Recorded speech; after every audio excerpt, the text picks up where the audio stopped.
जय श्री राम, जय श्री राम।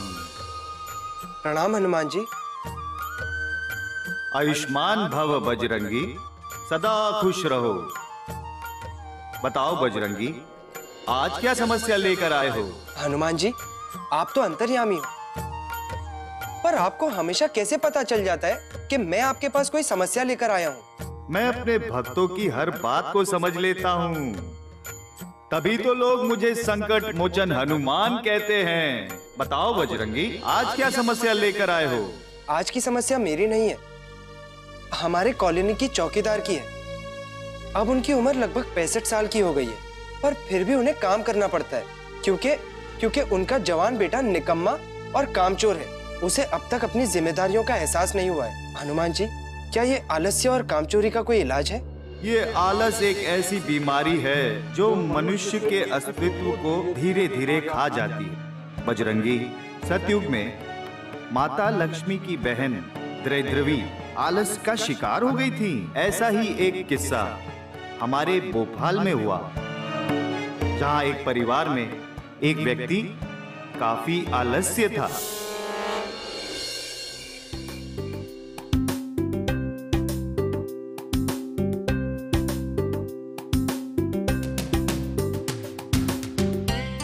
अरे यार ऋषभ, मजे हैं तेरे।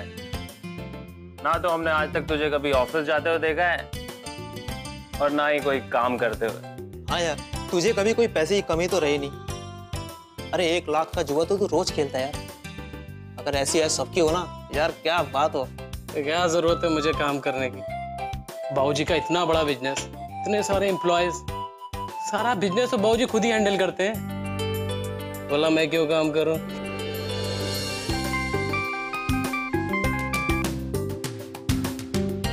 अरे यार ऋषभ, यार ये मेरा लास्ट गेम है, मैं घर निकलूंगा यार। यार मेरी वाइफ राह देख रही होगी। अरे यार अभी तो गेम में मजा आना शुरू हुआ है और तू है जा रहा है। बीवियों का क्या है, वो तो राह देखते देखते सो जाती हैं। तो रुक। अरे किसका फोन आ गया इतनी रात को? अरे यार वही मेरी बीवी का। चिढ़ गया हूँ यार इन लोगों से। अभी उठा लूंगा तो वही घिसे पिटे सवाल, कब आ रहे हो, कहाँ हो, खाना खाया या नहीं खाया। परेशान हो गया हूँ यार।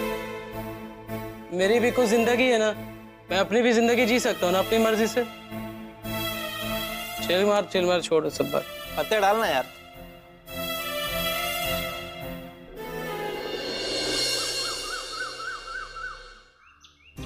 अब इस लड़के की अयाशियां बढ़ती चली जा रही है, जिम्मेदारी का एहसास नहीं है इसमें।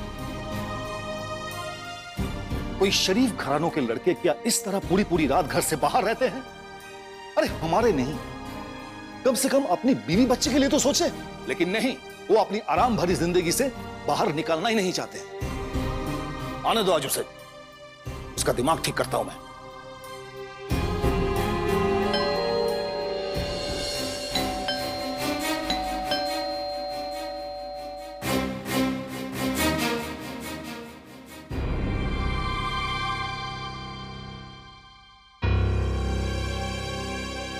आ गए नवाब साहब। एक शादीशुदा आदमी क्या पूरी पूरी रात घर से बाहर रहते हैं?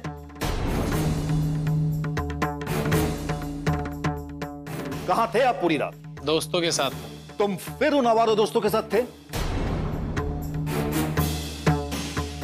कितनी बार तुम्हें मना किया है कि वो लोग सिर्फ तुम्हारे पैसों के लिए तुम्हारे साथ हैं।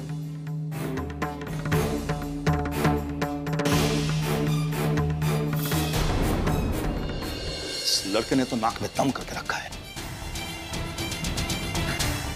हमने यह सोचकर शादी करवाई थी कि उसकी आदतों में कुछ बदलाव आए, अपनी जिम्मेदारियों को समझ सकें। लेकिन हमें क्या पता कि हम हमारी बहू को एक घर पे नहीं बल्कि एक अंधे कुएं में डाल रहे हैं।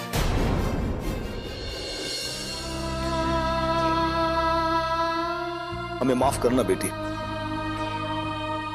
हम इसे एक अच्छा इंसान बना नहीं पाए।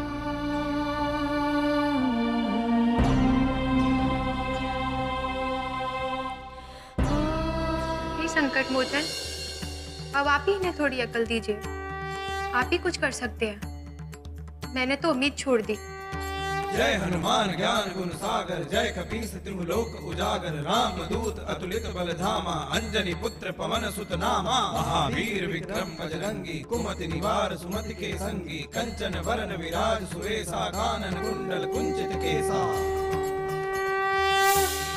जय जय जय जय जय जय जय जय जय हनुमान, जय हनुमान, जय हनुमान। जय श्री राम। हाथ वज्र और ध्वजा विराजे, कांधे मूज जनेऊ साजे, शंकर सुवन केसरी नंदन, तेज प्रताप महाजगवंदन।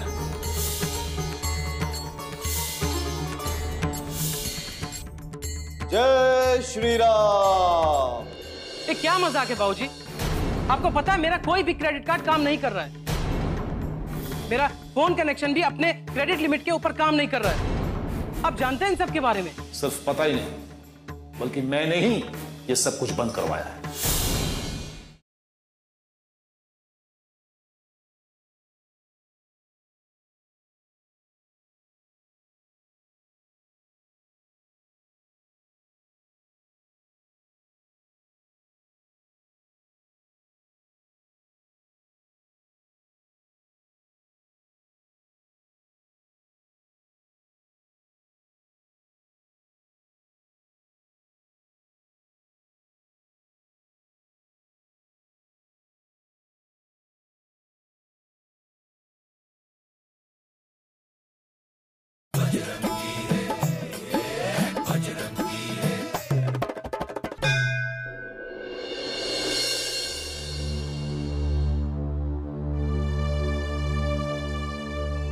अब आपको बाबूजी के साथ कारोबार में हाथ बटाना चाहिए।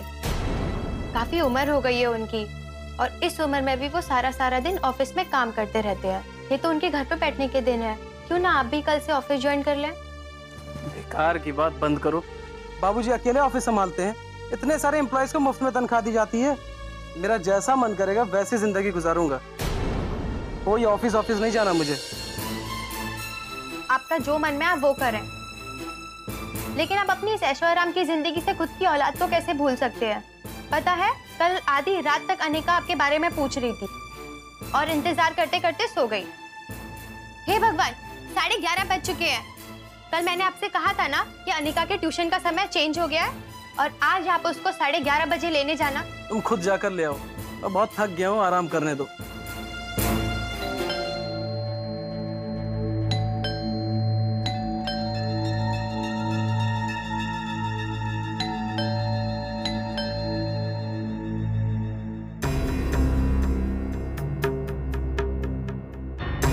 नमस्ते। नमस्ते।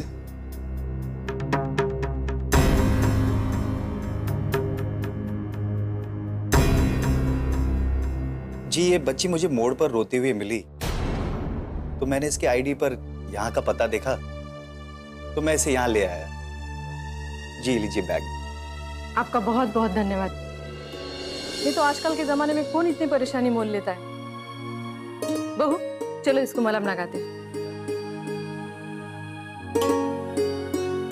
जी मैं चलता हूँ। 1 मिनट, कम से कम चाय तो पी के जाइए। जी मुझे इंटरव्यू के लिए जाना था, लेकिन शायद उसका वक्त अब निकल चुका है। आपको परेशान होने की कोई जरूरत नहीं। क्या मैं आपकी डिग्रीज देख सकता हूँ? क्यों नहीं सर। Thank you.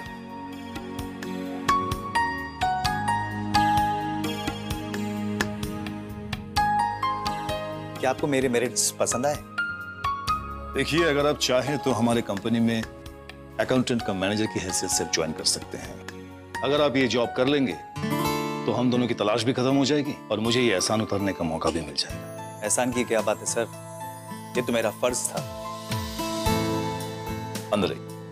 जी।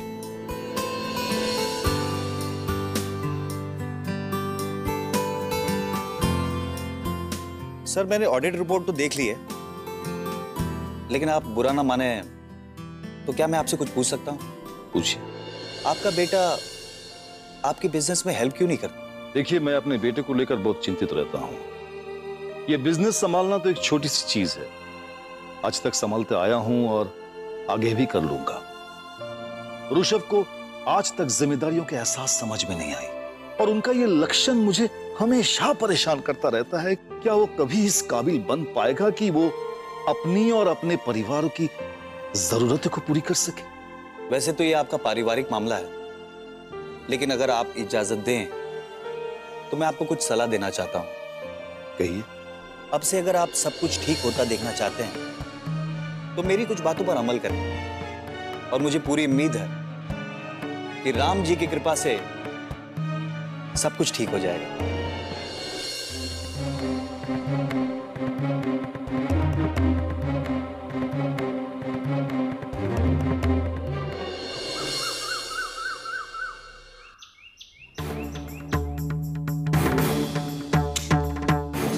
ये क्या मजाक है बाबूजी? आपको पता है मेरा कोई भी क्रेडिट कार्ड काम नहीं कर रहा है। मेरा फोन कनेक्शन भी अपने क्रेडिट लिमिट के ऊपर काम नहीं कर रहा है। आप जानते हैं इन सब के बारे में? सिर्फ पता ही नहीं, बल्कि मैंने ही ये सब कुछ बंद करवाया है। तुम्हारे ये सारे खर्चे अब मैं नहीं उठा सकता, और अगर तुम्हें ये सब शौक पूरी करनी है तुम खुद के पैसों से करो, और अगर मुझसे किसी भी तरह की मदद चाहिए तो जैसे मैं चाहता हूं वैसा ही तुम्हें करना होगा। चाहते क्या है आप मुझसे? बस ज्यादा नहीं, कल से ऑफिस ज्वाइन करो और बिजनेस संभालो। लोग हंसते हैं मुझ पे, कहते हैं कि एक जवान लड़का होने के बावजूद भी मुझे ये सारा का सारा बिजनेस संभालना पड़ता है। हंसते हैं सब मेरी औलाद पर, और मुझे ये सब बिल्कुल अच्छा नहीं लगता। बेटा, तेरे बाबूजी ठीक कह रहे हैं। अब तुझे तेरी जिम्मेदारियां खुद निभानी चाहिए। और सुन लीजिए, मैं भी लोगों के ताने सुन सुन के थक गई हूँ। मुझे भी मेरी एक पहचान चाहिए, और एक औरत की पहचान समाज में अपने पति के रुतबे से होती है। मुझे नहीं समझ में आ रहा है, पागल हो गए हो आप लोग? क्या चाहते हो? ऑफिस ज्वाइन करूं? भूल जाओ कि मैं ऑफिस भी ज्वाइन करूंगा।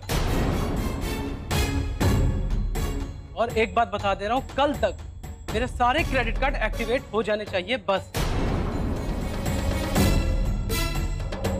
एक मिनट ऋषभ जी,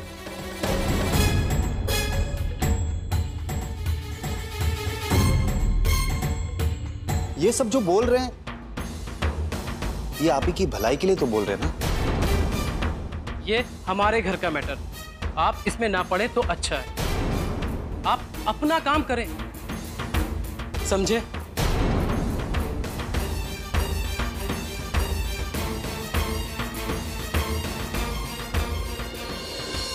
इस इंसान को समझाना पत्थर से तेल निकालने जैसा है। इसे अपने घमंड और आराम के आगे कुछ नजर नहीं आता। क्या कभी हम समाज में सर उठा के जी पाएंगे? ऋषभ को तो अपने आत्मसम्मान की कोई फिक्र नहीं है, लेकिन मैं इस तरह से खुद को और अपनी बेटी को जिल्लत की जिंदगी जीते नहीं देख सकती।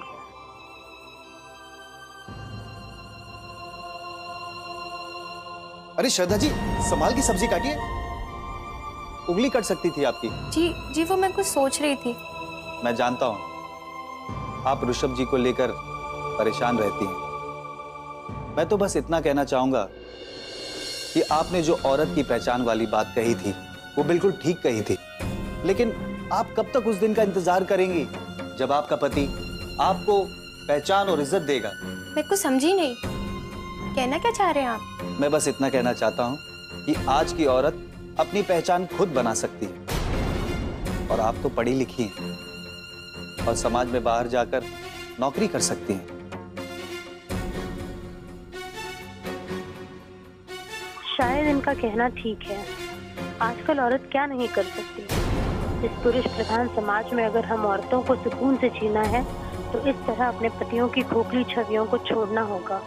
मुझे अपनी खुद की कोई पहचान बनानी होगी। आज मुझे पैसों की जरूरत है तो तू बहाने मार रहा है। मेरे पैसों पे तूने कितनी ऐश की पता है तुझे? इस घर में जितने भी सामान है ना वो सब मेरे पैसों के हैं। ये सारी चीजें जो बोल रहे हैं ना तू तेरे पैसे की है, वो पैसे मैंने जीते थे, समझा? चल निकलना यार, चल जा। चल जाना यार।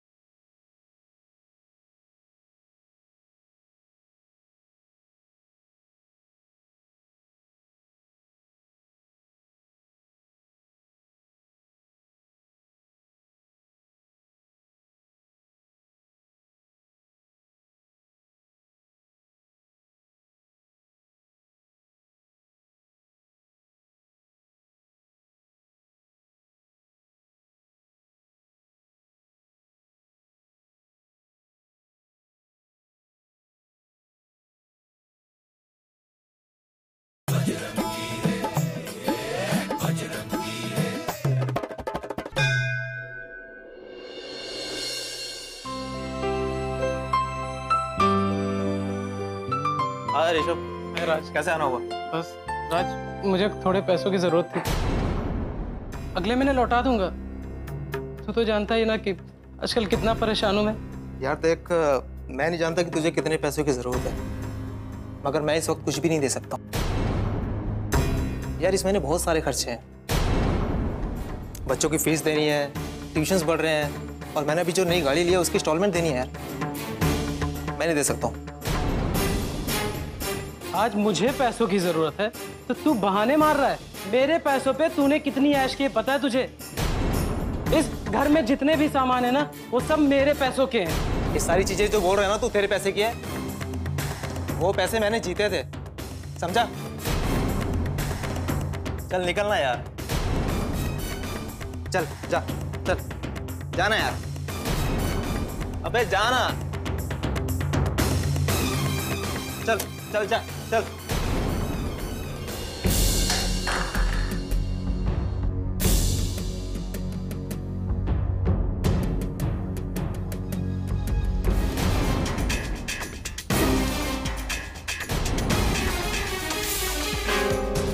श्रद्धा, तुम यहाँ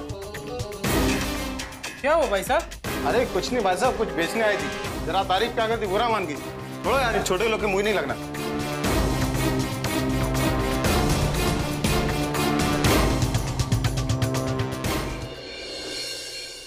क्या जरूरत थी तुम्हें इस तरह का काम करने की? किस चीज की कमी है तुम्हें?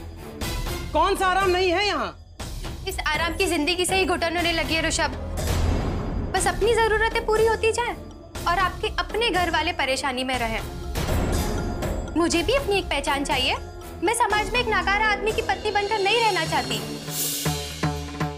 बुरा लगता है, मैं अब माँ और बाबूजी पर मोहताज बनकर नहीं रहना चाहती। वो हमारे माँ बाप है श्रद्धा, उन्होंने जो भी कुछ किया है मेरे लिए किया है। तो क्या जरूरत है मुझे जबरदस्ती मेहनत करने की, जब मेरे बिना कुछ किए सब ठीक चल रहा है? शायद तुम्हें खुददारी का मतलब कभी समझ में नहीं आएगा ऋषभ। वो तुम्हारे माँ बाप है, बस ये तुम्हें याद है, लेकिन उसकी अहमियत नहीं पता। तुम्हें पाल पोस कर उन्होंने इस उम्मीद पे बड़ा किया था ताकि तुम उनके बुढ़ापे का सहारा बनो और उन्हें वो सारे सुख दो जिसका उन्होंने बलिदान किया है। लेकिन तुम कभी बड़े हो ही नहीं पाए। दिमाग और दिल से तुम अपने आलसी स्वभाव के कारण छोटे ही रह गए।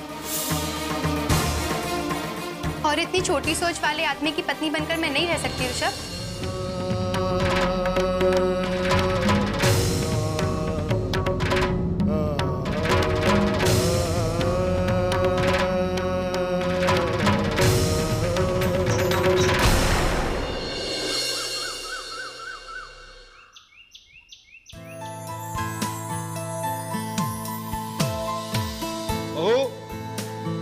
जरा फाइल लाना बेटा।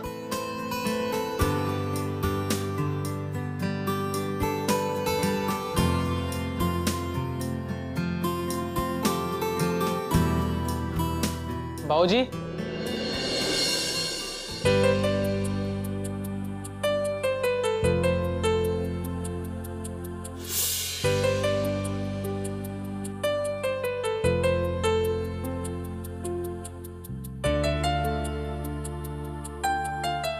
बाबूजी, आप भूल गए हैं कि आपका एक जवान बेटा भी है जो अब बरसों की नींद से जाग चुका है। बाबूजी, मुझे पता है कि मैंने अपनी जिंदगी में बहुत गलतियां की हैं, अब मैं अपनी गलतियों का प्रायश्चित करना चाहता हूँ। क्या मुझे एक मौका मिलेगा बाबूजी? बाबूजी, ये प्यार अपनी पोती को करिए, जो पूरा पूरा दिन बैठ के आपका इंतजार करती है। और आप है कि ऑफिस में बिजी रहते हैं। बाबूजी, माँ को अब आपकी ज्यादा जरूरत है। मुझे पता है बाबूजी, आप सबने मेरी वजह से बहुत जिल्लतें सही हैं, पर अब नहीं। बाबूजी, मैं वादा करता हूँ कि मैं अपनी और इस पूरे घर की जिम्मेदारी पूरे ईमानदारी से निभाऊंगा और आपको कोई शिकायत का मौका भी नहीं दूंगा।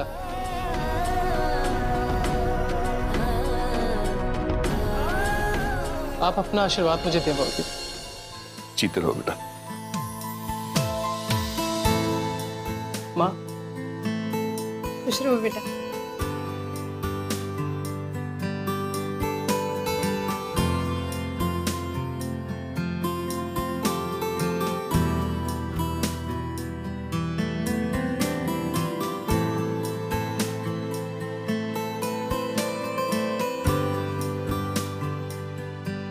ये सब कुछ आप ही की वजह से हो पाया है।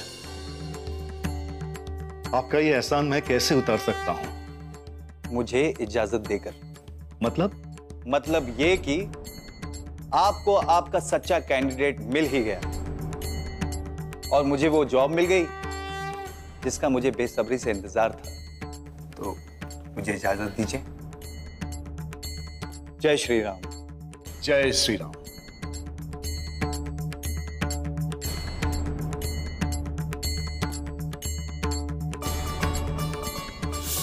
वाह हनुमान जी, इस तरह आपने सिर्फ एक नहीं कई लोगों की जिंदगियां संभाल ली। जीवन हमें एक ही बार मिलता है, परंतु उसके जीने के तरीके अनेक होते हैं, जो आनंद, आत्मसम्मान और खुद की मेहनत में जीवन व्यतीत करने में है और किसी में नहीं। बजरंगी, तो बोलो बजरंगी मेरे साथ, जय श्री राम। जय श्री राम। कामचोरी इंसान की सबसे बड़ी दुश्मन है। कामचोरी ही समाज में पनपने वाली हर बुराई को जन्म देती है। हिम्मत रखे ऋषि भाई, सब कुछ ठीक हो जाएगा। उम्मीद करती हूँ कि ये बाबा ढोंगी ना निकले। ऐसा नहीं कहो मंगला, मैं तो भगवान से बस यही प्रार्थना करती हूँ कि वो उस प्रेत को काबू में कर ले। पता नहीं ये रात और कितनी बाकी है।